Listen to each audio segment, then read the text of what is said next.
वक्त को भी याद रखो जब अल्लाह फरमाएगा कि ऐ ईसा इब्न मरियम, क्या तुमने लोगों से कहा था कि अल्लाह के सिवा मुझे और मेरी वालिदा को माबूद मुकर्रर करो? वो कहेंगे कि तू पाक है, मुझे कब शाया था कि मैं ऐसी बात कहता जिसका मुझे कुछ हक नहीं। अगर मैंने ऐसा कहा होगा तो तुझको मालूम होगा, क्योंकि जो बात मेरे जी में है तू उसे जानता है, और जो तेरे जी में है उसे मैं नहीं जानता।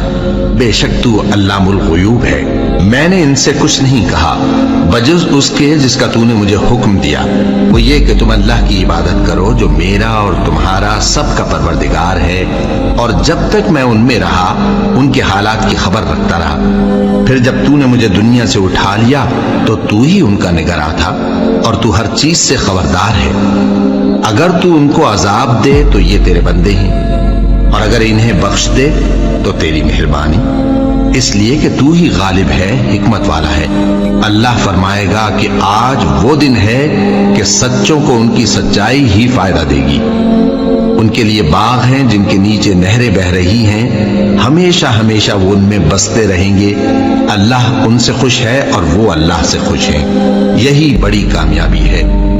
आसमान और जमीन और जो कुछ इन दोनों में है सब पर अल्लाह ही की बादशाही है, और वो हर चीज पर कादिर है।